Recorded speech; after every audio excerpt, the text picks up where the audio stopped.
Malam itu di sebuah penginapan terpencil di tepi pantai Uluwatu. Saya dan teman putra saya hanya berdua saja di dalam kamar. Sekeliling begitu tenang hingga terasa tidak nyata. Bahkan suara napas kami yang memburu pun bisa terdengar dengan sangat jelas. Pada saat yang menyesakan itu, sebuah hal yang sulit dipercaya terjadi di depan mata saya. Itu adalah semacam aroma maskulin yang kuat yang tidak mungkin bisa diabaikan, yang terus membesar di udara. Menghadapi kehadiran fisik yang luar biasa dan mengejutkan itu, saya merasa detak jantung saya seolah-olah akan berhenti. Pada saat itulah, melihat pemandangan di depan mata saya akhirnya menyadari sepenuhnya mengapa pria dengan kriteria sehebat ini masih belum bisa menikah hingga sekarang. Saya menatapnya dengan perasaan yang campur aduk antara terkejut dan emosional, seluruh tubuh saya seakan membeku, sementara dia dengan suara rendah dan berat yang penuh kekhawatiran, serta nada menyelidik bertanya kepada saya, "Apakah Anda benar-benar tidak apa-apa seperti ini? Ini mungkin akan membuat Anda sangat menderita.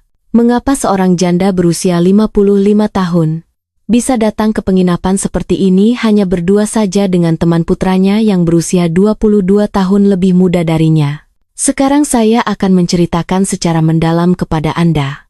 Semua sebuah kisah tentang seorang wanita yang sudah lama ditelan kesepian dan seorang pria yang menyimpan rahasia fisik yang besar, sebuah kisah di antara keduanya yang terasa seperti takdir.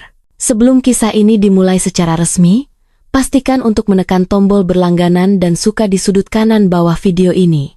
Semua ini gratis, namun merupakan dukungan terbesar bagi kami. Mohon dukung gairah yang tak menua. Nama saya adalah Ibu Sari. Tahun ini saya sudah berusia 55 tahun. Sudah tepat 3 tahun berlalu, sejak saya mengantarkan kepergian suami tercinta saya. Dia meninggal karena kanker hati. Meskipun selama periode itu, kami telah melakukan beberapa kali operasi besar dan mengerikan, serta mengerahkan segala upaya hingga saat terakhir. Pada akhirnya saya tetap harus melepaskannya ke surga.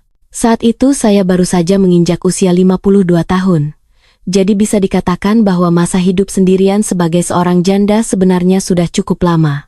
Keberuntungan di tengah kemalangan adalah suami saya. Semasa hidupnya menjalankan bisnis dengan cukup baik, meninggalkan aset yang membuat saya cukup leluasa secara finansial.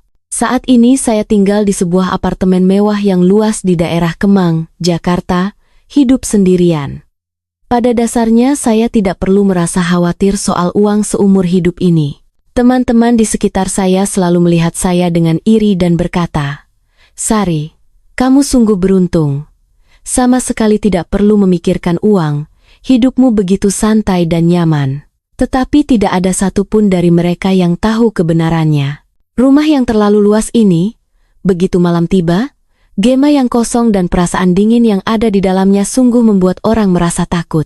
Ketika saya duduk sendirian di sofa ruang tamu, hanya suara dari televisi yang terdengar bergema dengan kesepian di dalam rumah. Demi mengusir rasa sepi yang merasuk hingga ke tulang ini, satu-satunya cara yang bisa saya temukan hanyalah berolahraga dengan gila-gilaan. Setiap pagi tepat jam 5 subuh, saya bangun dan pergi ke taman dekat rumah untuk berlari selama 1 jam. Pagi harinya, dilanjutkan pergi ke pusat kebugaran untuk melakukan latihan beban. Hingga sore hari saya masih harus pergi mengikuti kelas yoga.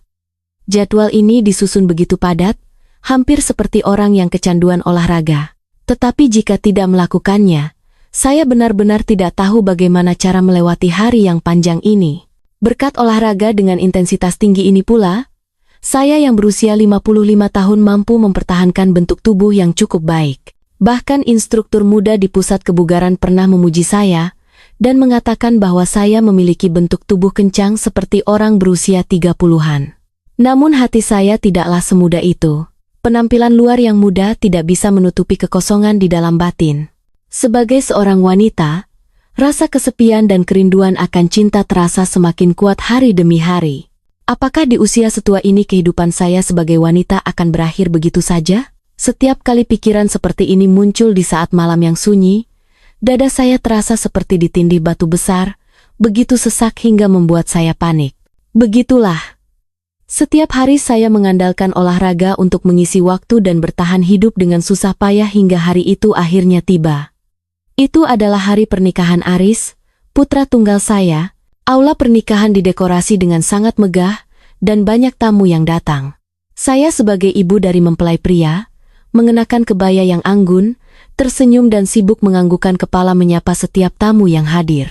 Tepat saat resepsi hampir berakhir, sekelompok teman Aris datang bergerombol untuk memberikan selamat. Di antara kerumunan anak muda itu, ada seorang pria yang sangat mencolok hingga sulit bagi siapapun untuk mengalihkan pandangan darinya. Perawakannya tinggi besar, bahunya sangat lebar, dan wajahnya sangat tampan serta gagah. Meskipun dia mengenakan setelan jas hitam standar, itu tetap tidak bisa menyembunyikan fisik kekar dan kuat di balik pakaiannya, membuat orang bisa langsung menyadari perbedaannya dalam sekali lihat. Saat itu dia berbicara, "Ibu, halo. Selamat atas pernikahan Aris. Saya adalah teman baik Aris saat wajib militer dulu. Nama saya Bima." Suaranya sungguh enak didengar, rendah, tenang, dan mantap, namun memiliki kehangatan di dalamnya. "Ah, benarkah? Terima kasih sudah meluangkan waktu untuk datang ke pernikahan Aris kami. Benar-benar terima kasih banyak." Pada saat mengulurkan tangan untuk berjabat tangan dengannya, entah mengapa jantung saya berdegup kencang secara misterius. Kehangatan yang merambat dari telapak tangannya yang lebar terasa seperti aliran listrik yang seketika menyebar ke seluruh tubuh saya. Saya berteriak dalam hati, "Tidak. Apa yang saya lakukan, Ibu Sari? Apakah kamu sudah gila? Perbedaan usia kita sangat jauh." Meskipun di dalam hati saya terus menyalahkan diri sendiri dan memaksa diri untuk tenang, namun malam itu setelah kembali ke rumah, wajahnya terus muncul di benak saya seperti sihir. Bahu lebar yang bisa diandalkan itu, senyum cerah yang ceria, serta sentuhan kasar dari tangan besarnya saat berjabat tangan tadi. "Sari, sadarlah. Dia adalah teman putramu, dan dia berusia 22 tahun lebih muda darimu." Saya membenamkan wajah yang panas ke dalam bantal dan bergumam sendirian. Namun anehnya, malam itu adalah malam pertama setelah bertahun-tahun saya merasakan jantung saya berdegup begitu kencang. Inilah awal dari segalanya. Hidup saya yang semula tenang, seperti air mati, akan mengalami perubahan besar karena pertemuan yang seperti takdir ini. Sejak saat itu, sosok Bima tidak bisa hilang dari pikiran saya. Saat berlari di taman di pagi hari, saat mengangkat beban di pusat kebugaran, bahkan saat melakukan peregangan yoga di sore hari, wajahnya selalu terbayang di depan mata. Bahu lebar itu, senyum ceria itu, dan suara hangat itu terus terulang dalam ingatan saya. Setelah menahan diri selama seminggu, saya akhirnya tidak tahan lagi dan menelepon Aris. "Halo Aris, Ibu ingin menanyakan sesuatu padamu." "Bu, ada apa?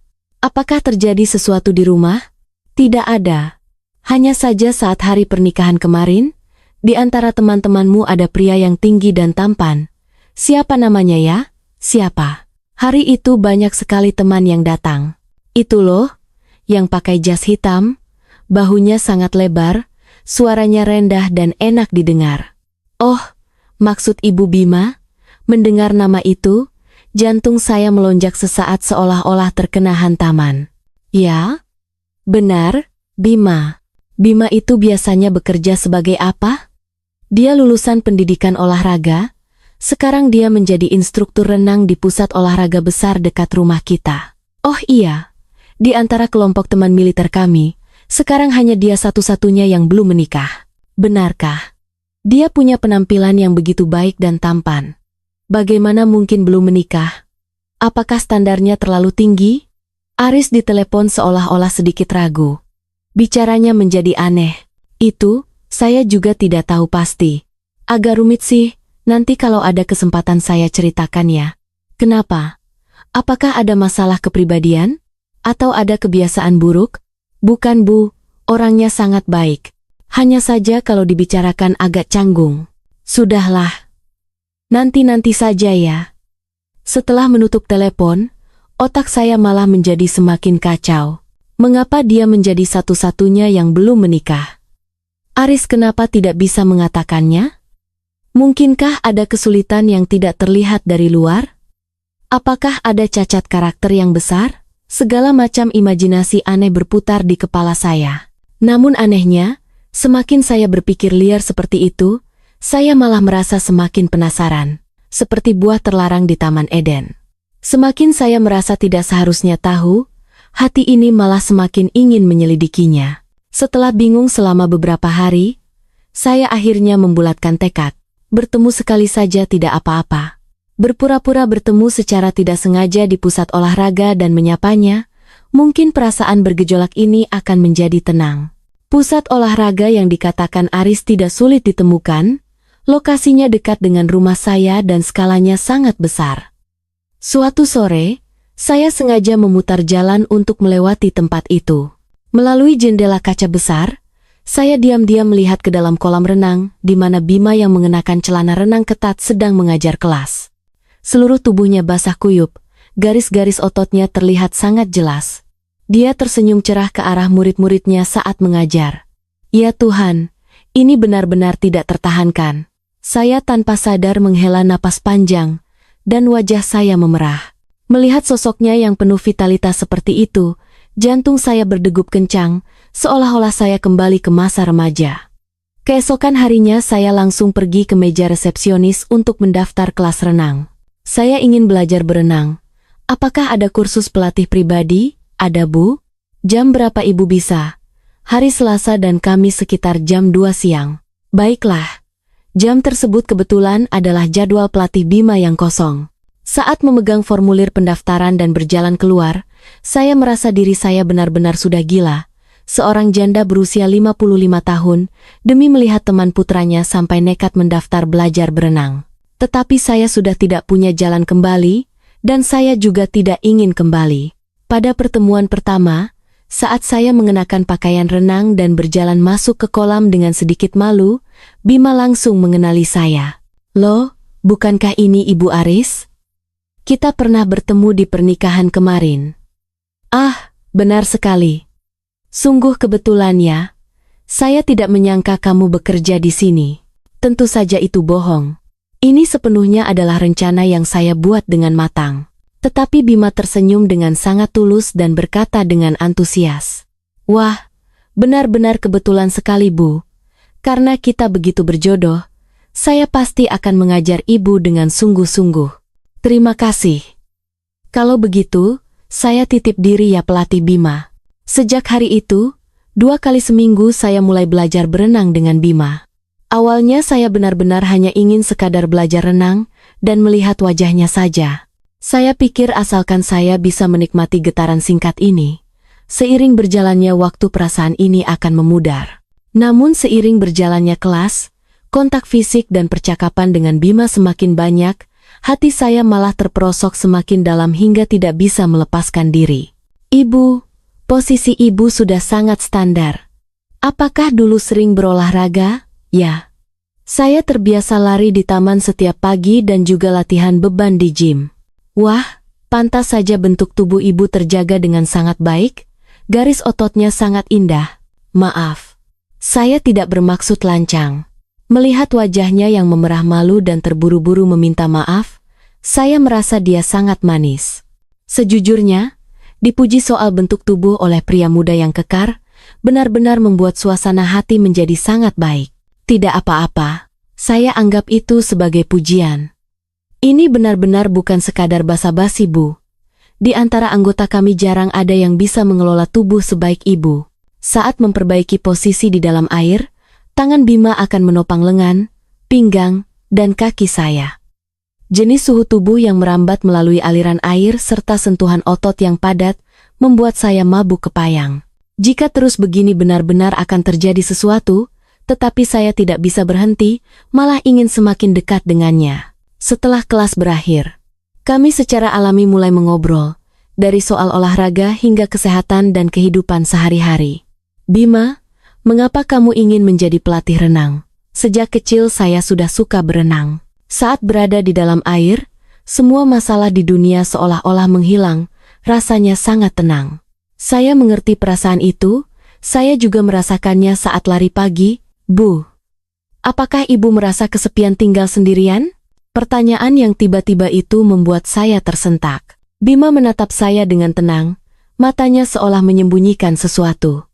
Ya, kesepian, sangat-sangat kesepian.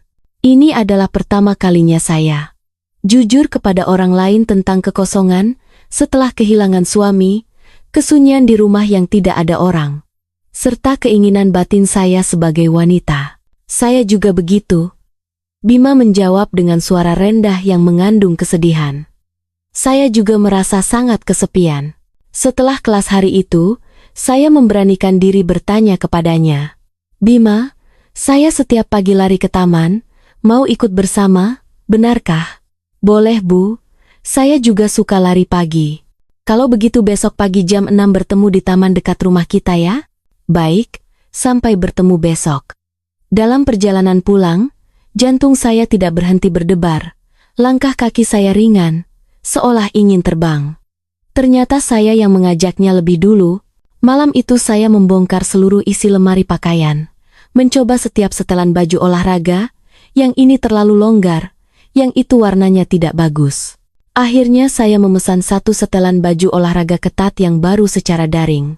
Jenis yang bisa menonjolkan garis pinggul. Apa yang saya lakukan ini? Meskipun saya bertanya pada diri sendiri, saya tetap tidak bisa berhenti. Menatap diri sendiri di cermin, saya bergumam, saya belum terlalu tua kan, masih punya daya tarik. Ini adalah jenis kepercayaan diri, kegembiraan, dan harapan yang sudah lama hilang. Keesokan paginya, dengan mengenakan celana ketat yang baru dibeli, saya berdiri di depan cermin dengan perasaan yang tegang sekaligus bersemangat. Tepat jam 6, Bima muncul di pintu masuk taman. Dia mengenakan kaos lengan pendek abu-abu dan celana pendek hitam. Cahaya matahari pagi menyinari lengannya yang kekar, penuh dengan energi maskulin. Ibu, selamat pagi. Melihat senyum cerahnya, jantung saya kembali bergejolak. Ya, pagi? Sudah menunggu lama? Tidak Bu, saya juga baru sampai. Ayo kita berangkat. Kami berlari berdampingan, Bima dengan penuh perhatian menyesuaikan kecepatannya dengan saya. Tidak terlalu cepat maupun lambat. Sudah lama ibu berlari? Sekitar 2 tahun lebih. Dimulai setelah suami saya meninggal. Masa itu pasti sangat berat ya bagi ibu. Suaranya menjadi sangat lembut. Penghiburan itu menyentuh hati saya yang terdalam. Tidak apa-apa, sekarang sudah jauh lebih baik. Justru kamu, dengan kondisi sehebat ini, mengapa masih lajang? Aris bilang semua teman kalian sudah menikah. Bima terdiam sejenak sebelum tersenyum pahit dan berbicara, ya begitulah, sekarang tinggal saya sendiri. Pernikahan teman-teman semua saya datangi, tapi saya sendiri entah kenapa. Kamu tinggi dan tampan. Para wanita seharusnya sangat menyukaimu. Itu, karena tubuh saya sedikit istimewa. Istimewa? Saya tidak mengerti maksudnya. Nanti kalau ada kesempatan saya ceritakan pada ibu ya.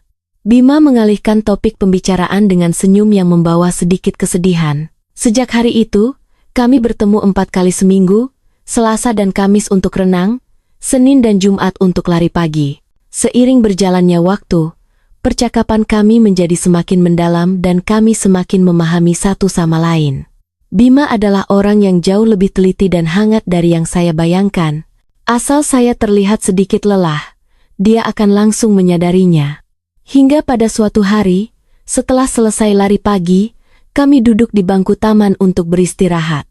Bima membeli 2 kaleng minuman olahraga dari toko serba ada, dan memberikan 1 kaleng kepada saya. Ibu, ini untuk ibu. Terima kasih atas kerjasamanya hari ini.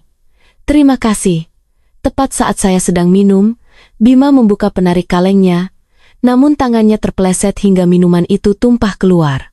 Cairan dingin itu langsung menyiram bagian depan celana pendek hitamnya, dan seketika membasahi area yang luas. Gawat. Ya ampun, tidak apa-apa. Cepat bersihkan. Saya dengan terburu-buru mengambil tisu dari tas dan memberikannya. Sudah basah kuyup, cepat lap sebentar. Bima memegang tisu dan ingin mengelapnya, tetapi celananya yang basah menempel di paha dan terasa sangat tidak nyaman. Saya tidak berpikir panjang. Secara insting mengulurkan tangan ingin membantu. Mari saya bantu lap. Tepat saat saya mendekatinya dengan tisu, kain yang basah kuyup itu membuatnya terlihat sedikit kewalahan. Namun pada saat itu, kontak jarak dekat membuat saya merasakan aura pria darinya dengan sangat kuat. Itu adalah jenis kehadiran kuat yang membuat detak jantung saya bertambah cepat dan tidak bisa diabaikan. Tisu di tangan saya terjatuh ke tanah. Saya menatap ke arah itu dengan otak yang mendadak kosong, dan wajah saya mulai terasa panas. Bima sepertinya juga menyadari kondisinya sendiri. Wajahnya memerah padam dan dengan panik dia menutupi lututnya dengan tas. "Maaf." Suaranya bergetar, penuh dengan rasa malu dan panik. Wajah saya juga terasa terbakar. Tetapi dibandingkan rasa malu, jenis emosi kuat lainnya melonjak di hati saya. Ternyata inikah alasan mengapa dia tidak bisa menikah? Melihat aura yang mengejutkan itu, saya akhirnya mengerti mengapa Aris tampak ragu-ragu saat membicarakannya. Tidak apa-apa. Saya berusaha keras menenangkan suara saya, berpura-pura tenang. "Pulanglah untuk ganti baju. Kalau begini nanti bisa masuk angin." "Tidak perlu, Bu. Saya ganti di rumah saja nanti. Rumah saya tepat di seberang sana. Pergilah ganti baju baru pulang, jangan sungkan." Saya secara proaktif mengulurkan tangan dan menarik Bima. Pada saat itu, keheningan yang halus mengalir di antara kami berdua. Tangan saya digenggam oleh telapak tangannya yang besar. Kami saling menatap tanpa kata. Orang ini mungkin akan mengubah hidup saya. Itulah firasat saya, dan firasat ini tidak salah. Di sepanjang jalan pulang kami tidak mengucapkan sepatah kata pun. Bima dengan canggung menutupi tubuhnya dan berjalan menunduk, sementara saya berusaha keras menenangkan jantung yang berdetak gila. Membawa teman putra saya pulang ke rumah, saya pasti sudah gila. Tetapi langkah kaki saya malah semakin cepat, seolah takut saya akan menyesal. Begitu masuk ke dalam rumah, Bima bertanya dengan hati-hati, "Apakah benar-benar tidak apa-apa? Ini terlalu mengganggu." "Tidak apa-apa, masuklah." Melihat punggungnya saat melepas sepatu di pintu masuk, saya berpikir dalam hati bahwa sekarang masih belum terlambat untuk menyesal. Cukup suruh dia pergi saja. Tetapi saya malah berkata, "Di kamar ada baju mendiang suami saya. Saya ambilkan untuk kamu ganti ya." "Ah, baiklah. Terima kasih." Bima duduk di sofa ruang tamu, saya pergi ke kamar utama untuk membuka lemari pakaian. Suami saya sudah meninggal 3 tahun dan pakaian-pakaian ini selalu tidak tega saya buang. Tangan saya bergetar, memberikan baju suami kepada pria lain membuat saya tiba-tiba merasa bersalah. "Suamiku, maafkan aku," saya bergumam dalam hati. Saya mengambil satu setel baju olahraga, dan kembali ke ruang tamu memberikannya padanya. "Pergilah ke kamar untuk ganti." "Apakah benar-benar boleh? Ini milik Bapak." "Tidak apa-apa, dibiarkan juga hanya jadi pajangan, asal bisa dipakai saja." Setelah Bima masuk ke kamar, saya tinggal sendirian di ruang tamu dengan jantung yang berdegup seperti mau meledak. Mendengarkan suara gesekan kain, saat dia berganti baju di dalam kamar, saya menepuk pipi saya dengan keras, "Sadarlah." Tapi itu tidak ada gunanya sama sekali. Setelah beberapa saat Bima keluar, mengenakan baju mendiang suami saya. Dia terlihat sedikit asing, namun entah kenapa terasa sangat cocok. "Duduklah, minum teh untuk menenangkan diri." "Baik, terima kasih." Kami duduk berdampingan di sofa, bahu kami hampir bersentuhan. "Ibu, tadi itu saya benar-benar minta maaf. Sungguh sangat tidak sopan." Bima memulai pembicaraan lebih dulu. "Tidak apa-apa. Kamu kan laki-laki, reaksi fisik seperti itu normal saja bukan?" "Bukan begitu, Bu. Saya punya masalah." Suara Bima bergetar, seolah sedang mengumpulkan keberanian yang sangat besar. "Masalah apa?" Sebelumnya ibu bertanya kenapa saya belum menikahkan. Saya menahan napas dan menatapnya. "Dulu saya punya pacar. Kami berhubungan selama 5 tahun bahkan sudah berencana menikah. Tetapi, Bima meletakkan cangkir tehnya dan berkata dengan susah payah, "Karena saya terlalu kuat dalam hal tersebut." Mantan pacar saya selalu merasa terbebani. Meskipun kami saling mencintai, dalam hal keintiman kami tidak pernah mencapai keselarasan jiwa dan raga. Dia merasa cinta saya terlalu berat, terlalu menyesakkan hingga membuatnya tidak bisa bernapas. Akhirnya dia meminta putus. Suaranya penuh dengan rasa tidak berdaya dan rendah diri. Sejak saat itu saya tidak berani mendekati siapapun, takut akan menyebabkan luka lagi. Semua orang berpikir pria yang kuat itu hebat, Tetapi bagi saya ini adalah sebuah kutukan. Ini adalah pertama kalinya saya melihat luka di batin Bima.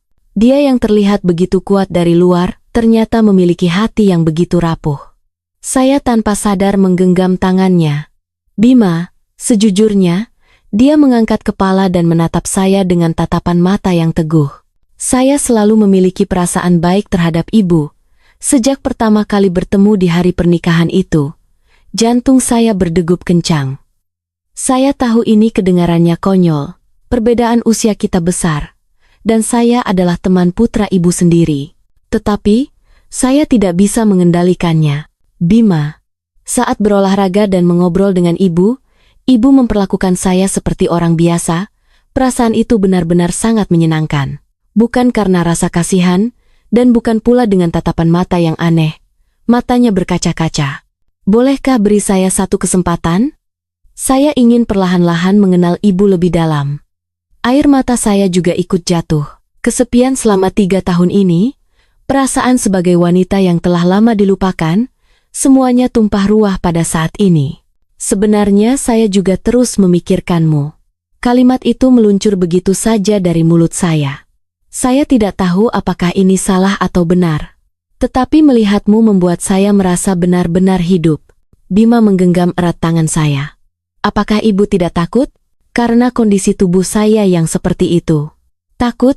Sejujurnya saya sangat takut, saya mengangguk. Tetapi anehnya saya tidak ingin melarikan diri. Kami saling menatap satu sama lain, wajah kami perlahan mendekat. Tepat saat bibir kami hampir bersentuhan, ting-tong, suara bel pintu berbunyi seperti alarm peringatan. Kami terpisah seperti terkena sengatan listrik, keduanya membeku. Siapa? Saya melihat ke layar interkom dan keringat dingin mulai mengucur. Itu Aris. Tunggu sebentar ya. Saya menatap Bima dengan panik. Bagaimana ini? Itu Aris. Saya sembunyi saja. Jangan. Kalau ketahuan malah lebih parah. Bersikaplah alami saja. Setelah menarik napas dalam-dalam, saya membuka pintu. Aris, kenapa tiba-tiba datang? Kebetulan lewat? Mau mengajak ibu makan siang.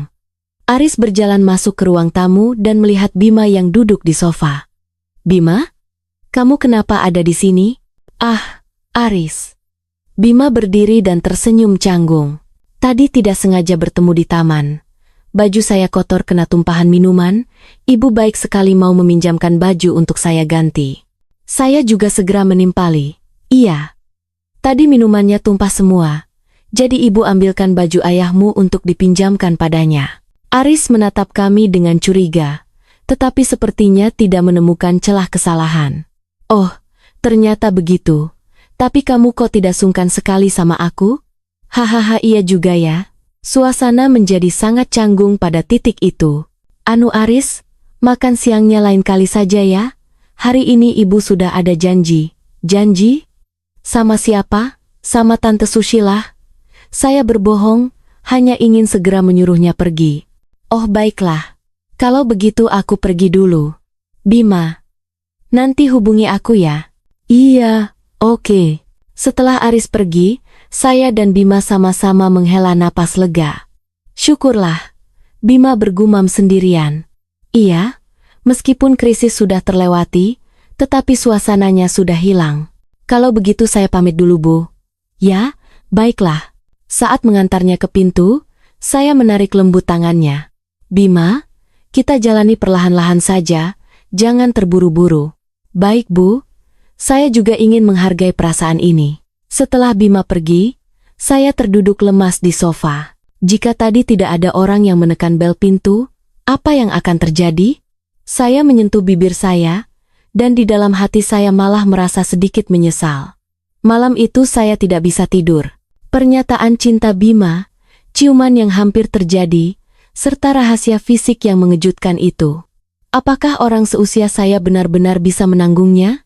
Saya merasa takut sekaligus berharap. Ponsel saya berbunyi. Ada pesan singkat dari Bima. Ibu, terima kasih untuk hari ini. Bisa mengutarakan isi hati yang sejujurnya terasa sangat lega. Saya ingin perlahan dan hati-hati berada di sisi ibu. Selamat tidur ya. Jantung saya mulai berdebar lagi. Saya membalas pesannya. Saya juga berterima kasih padamu. Tidurlah lebih awal, Bima. Begitulah. Kami memulai hubungan rahasia kami. Di permukaan kami adalah pelatih dan murid, tetapi secara pribadi perasaan kami semakin dalam. Saat kelas renang, tangannya yang mengoreksi posisi saya menjadi lebih lembut dan lebih hangat. Ibu, tangannya luruskan sedikit lagi. Seperti ini, di dalam air. Saat mata kami bertemu, ada aliran listrik yang kuat. Lari pagi juga terus berlanjut. Kami mengobrol di bangku taman. Itu adalah waktu paling bahagia dalam hari saya. Bu, akhir-akhir ini ibu terlihat semakin cantik. Jangan mengada-ada, sudah setua ini. Benar, Bu, saat ini ibu terlihat sangat cantik. Kata-kata itu membuat saya merasa kembali menjadi seorang wanita. Sebulan kemudian Bima memberikan sebuah usul. Bu, kita tidak bisa terus-terusan bersembunyi seperti ini. Ayo kita pergi berlibur. Saya menatap wajahnya yang serius. Kemana? Ke Uluwatu. Di sana ada penginapan yang tenang. Kita pergi ke sana, tidak perlu memedulikan pandangan orang lain, hanya kita berdua saja. Jantung saya berdegup kencang. Ke Uluwatu, menginap berdua saja. Saya tidak bermaksud memaksa terjadi sesuatu. Saya hanya ingin berjalan-jalan di pantai bersama ibu, melihat laut, dan menghabiskan waktu dengan tenang. Saya pikirkan dulu ya. Malam itu saya berpikir sangat banyak. Jika saya pergi, maka hubungan ini akan berubah total. Jika tidak pergi, mungkin ini adalah kesempatan terakhir dalam hidup saya untuk merasakan gairah yang membara. Saya bertanya kepada teman saya, Sushi, kalau seandainya aku mencintai pria yang usianya jauh lebih muda bagaimana? Beda berapa tahun? 20 tahunan. Sushi meskipun terkejut, tetapi dia berkata, Sari, hidup ini cuma sekali, asal tidak menyesal ya lakukan saja. Kata-kata itu mendorong saya. 3 hari kemudian saya membalas pesan Bima, baiklah kita pergi ke Uluwatu.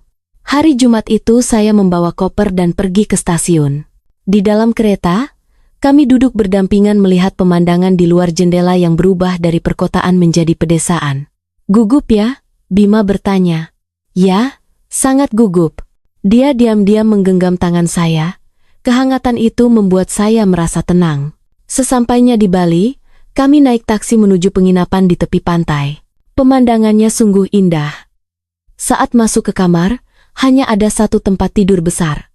Jika tidak nyaman, saya tidur di sofa saja, kata Bima. Tidak perlu, saya mengumpulkan keberanian, kita kan datang bersama-sama. Kami meletakkan koper, lalu bergandengan tangan jalan-jalan ke tepi pantai. Hal yang tidak berani kami lakukan di Jakarta, akhirnya bisa kami lakukan di sini. Ibu, Sari. Ya? Apakah kamu bahagia? Ya, sangat bahagia. Malam harinya kami makan hidangan laut dan minum sedikit alkohol. Bima yang sedikit mabuk menatap saya dan berkata, Sari, saya tulus, bukan karena kesepian atau hal lainnya. Meskipun saya punya masalah fisik dan ada perbedaan usia, saya tidak ingin melarikan diri lagi. Saya tahu, saya juga begitu. Kembali ke penginapan sudah jam 10 malam.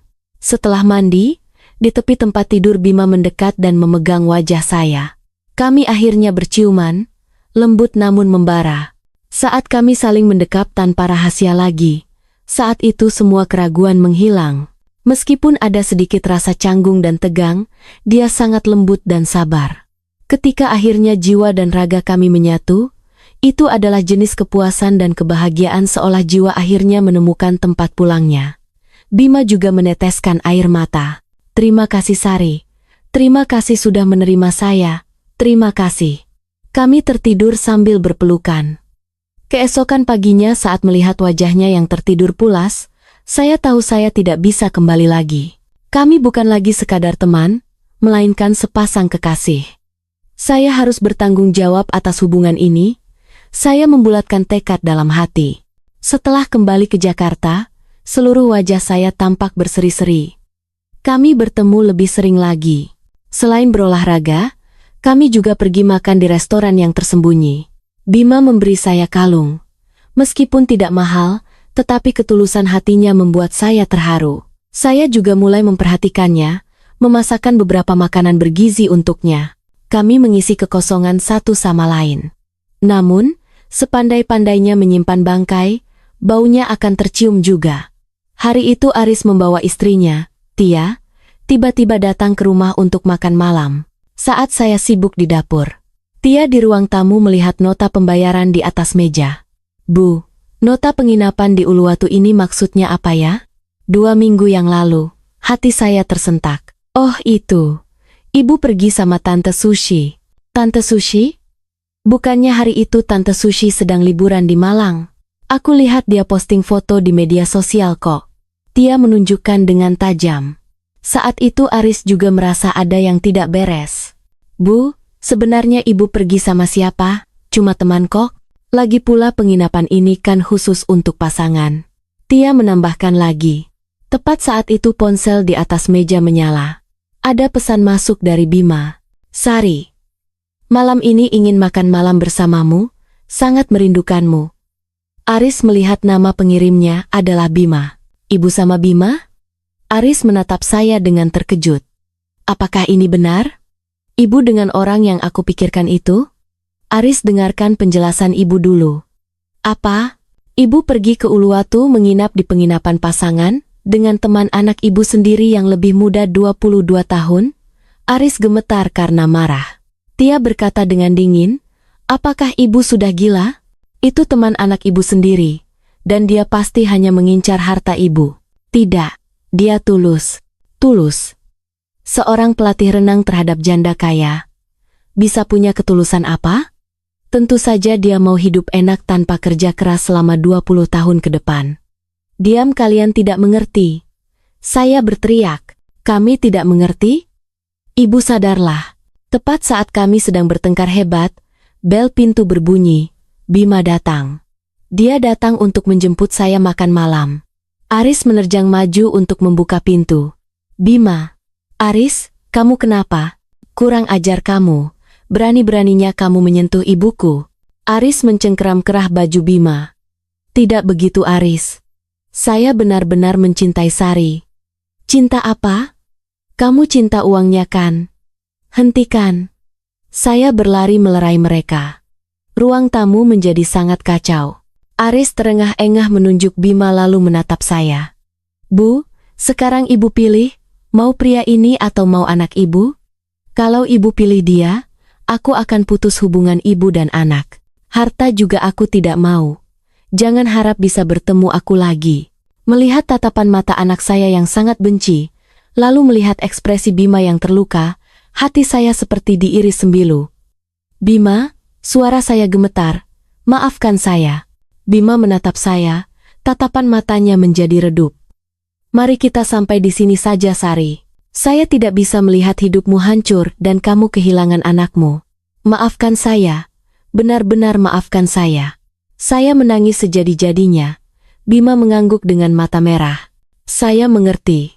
Karena ini adalah keputusanmu. Dia menundukkan kepalanya. Selama waktu ini saya sangat bahagia. Terima kasih. Saya juga begitu. Semoga kamu sehat Bima. Bima berbalik dan pergi. Saat pintu lift tertutup, saya merasa hati saya juga ikut mati. Setelah anak dan menantu saya pergi, saya menangis semalaman di rumah yang kosong melompong. Melihat foto kami berdua di ponsel, rasa sakitnya membuat saya tidak bisa bernapas. 1 minggu setelah putus, saya menjalani hari seperti mayat hidup. Meskipun kembali berolahraga, tetapi setiap sudut tempat itu ada bayangannya. Sushi datang menjenguk saya. Setelah mendengar keluh kesah saya, dia menghela napas. Jadi begitu saja putusnya. Ya, Aris bilang mau putus hubungan. Sari, apakah kamu menyesal? Menyesal. Setiap hari saya menyesal. Kalau begitu kejar dia. Anak itu cuma marah sesaat. Hidupmu adalah milikmu sendiri. Kata-kata Sushi menyadarkan saya. Pria itu jika memang tulus, jangan kamu lepaskan begitu saja. Malam itu saya ingin mengirim pesan ke Bima, tetapi tidak berani menekan tombol kirim. Beberapa hari kemudian Aris menelepon, nadanya sudah jauh lebih lunak. Bu, maafkan aku, Hari itu aku terlalu emosi. Tidak apa-apa. Sebenarnya aku sudah berpikir, asal ibu bahagia ya sudah. Tapi aku tetap tidak percaya pada pria itu. Aris, berhati-hati itu memang baik. Setelah menutup telepon saya masih menangis. Saya mulai ragu. Apakah Bima benar-benar tulus? Ataukah seperti kata anak-anak itu hanya sebuah penipuan? Sebulan kemudian saya melihat sebuah iklan di internet. Sebuah penginapan penyembuhan di pedesaan di Bali Timur yang dilengkapi kolam renang. Dan orang yang mengelolanya di foto itu ternyata adalah Bima. Tangan saya bergetar. Dia meninggalkan Jakarta. Saya mengklik situs webnya dan melihat perkenalan dirinya. Halo semuanya, saya Bima. Saya ingin memulai kembali di tempat yang tenang ini, berharap bisa membawa ketenangan bagi semua orang. Dan sore itu saya menerima sebuah surat, itu kiriman dari Bima. Sari, apa kabarmu? Saya sudah pindah ke Bali. Mengenai harta, saya benar-benar tidak tertarik sepeser pun. Itu malah menjadi penghalang di antara kita. Mungkin kamu akan meragukan motivasi saya. Tetapi saya hanya ingin memberitahumu bahwa waktu bersamamu adalah musim paling hangat dalam hidup saya. Saya tidak mengharapkan apa-apa, hanya berharap kamu bahagia, Bima. Saya menangis terseduh-seduh. Dia tulus, saya benar-benar orang bodoh. Malam itu saya teringat kata-kata Sushi, waktu tidak menunggu siapapun. Yang saya inginkan bukan hanya musim yang hangat, tetapi ingin menghabiskan sisa usia bersamanya. Keesokan paginya saya mengeluarkan koper. Aris datang berkunjung. Bu, mau kemana? Ke Bali. Bali? Mencari dia? Iya. Wajah Aris menjadi gelap. Bu, apakah ibu belum sadar juga? Sudah sadar, makanya ibu harus pergi. Saya berkata dengan teguh. Aris, ibu juga seorang wanita. Meskipun ditipu ibu terima, tetapi ibu tidak bisa membiarkan kesempatan ini lewat begitu saja. Jika kamu khawatir soal harta, semuanya ibu berikan padamu, ibu cuma mau dia. Aris menatap saya, akhirnya dia menghela napas. Sudahlah Bu, karena ibu begitu bersikeras, pergilah. Terima kasih anakku. Saya naik pesawat menuju Bali. Melihat pemandangan dari jendela, hati saya merasa sangat gelisah. Sampai di Bali, saya naik taksi langsung menuju penginapan itu, tempatnya sangat tenang dan indah. Di halaman penginapan, Bima sedang memegang sapu membersihkan tepi kolam renang. Bima. Dia menoleh, sapu di tangannya terjatuh ke tanah. Sari, ini benar kamu? Kenapa kamu? Aku datang melihatmu. Aku sudah menerima suratmu. Maafkan aku datang terlambat. Mata Bima memerah. Dia perlahan berjalan mendekat ke arah saya. Aris, dia bilang dia mengizinkanku datang. Aku juga sudah memikirkannya matang-matang. Saya menjatuhkan koper dan berjalan ke arahnya. Apakah kita masih bisa memulai kembali? Tentu saja bisa. Dia memeluk erat tubuh saya. Saya kira saya tidak akan pernah bisa melihatmu lagi. Kami masuk ke dalam penginapan, melihat segala sesuatu yang dia dekorasi sendiri.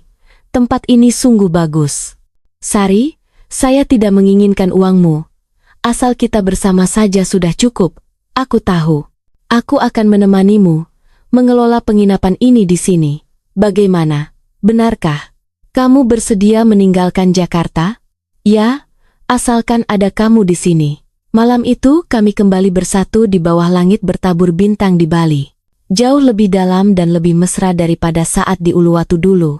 Keesokan paginya saat melihat pemandangan gunung di luar jendela, dan melihatnya yang masih tertidur pulas di samping saya merasakan ketenangan yang belum pernah ada sebelumnya. Inilah kehidupan yang saya inginkan. 1 minggu kemudian saya kembali ke Jakarta untuk mengurus segala urusan dan resmi pindah ke Bali. Aris dan Tia meskipun masih sedikit khawatir, tetapi mereka menghormati keputusan saya. Bu, semoga bahagia. Ibu pasti bahagia. Sekarang setengah tahun telah berlalu. Kami mengelola penginapan kecil ini di Bali. Pagi hari bersama-sama membersihkan kolam renang, siang hari menyambut tamu, dan malam hari berjalan-jalan sambil bergandengan tangan. Meskipun sesekali orang-orang di desa akan berbisik-bisik, mengatakan usia kami terpaut sangat jauh, Tetapi Bima selalu menggenggam erat tangan saya, tersenyum dan berkata kepada saya, "Sari, aku mencintaimu." "Aku juga mencintaimu, Bima." Begitulah kisah saya. Seorang janda berusia 55 tahun jatuh cinta kepada teman putranya yang lebih muda 22 tahun. Ada orang yang bilang saya sudah gila. Ada orang yang bilang saya tertipu. Tetapi saya sama sekali tidak menyesal. Daripada memedulikan pandangan orang lain dan menjadi tua dalam kesepian, saya memilih berani untuk mencintai. Jika itu Anda, pilihan apa yang akan Anda ambil? Jika Anda juga pernah menghadapi pilihan seperti ini, apakah Anda akan mendengarkan suara masyarakat atau mendengarkan suara hati Anda sendiri? Silakan tulis komentar di bawah untuk memberitahu saya. Wujud cinta itu tidak seharusnya dibatasi oleh usia atau pandangan duniawi. Sari dan Bima dalam cerita ini pernah melepaskan tangan satu sama lain karena ketakutan, tetapi juga karena kerinduan akan kebahagiaan mereka menemukan kembali arahnya. Mungkin kita masing-masing pernah menjadi seperti Sari, hidup dalam ekspektasi orang lain, memerankan sosok ibu yang sempurna, istri yang sempurna, namun hanya lupa untuk menjaga diri sendiri yang jauh di dalam hati haus akan cinta. Pilihan Sari memberitahu kita bahwa babak kedua dalam kehidupan tidak seharusnya hanya untuk menjaga martabat saja, melainkan harus jujur menghadapi suara hati. Keberanian sejati bukanlah melawan dunia, melainkan dengan lembut menerima diri yang asli itu dan menggenggam tangan orang yang bisa membuat hati merasa tenang. Dari Uluwatu malam itu hingga matahari terbenam yang tenang di Bali saat ini, mereka telah membuktikan bahwa asalkan dua hati saling bergantung erat, maka akan bisa menahan semua badai dari luar. Tidak peduli berapa usia Anda sekarang, berada di lingkungan seperti apa, percayalah bahwa hak untuk mengejar kebahagiaan akan selalu berada di tangan Anda sendiri. Semoga Anda saat ini juga bisa bertemu dengan orang yang bersedia menemani Anda, melewati 4 musim, dan menghangatkan hidup Anda di salah satu persimpangan jalan kehidupan. Terima kasih sudah mendengarkan. Jangan lupa berlangganan gairah yang tak menua. Sampai jumpa di lain waktu.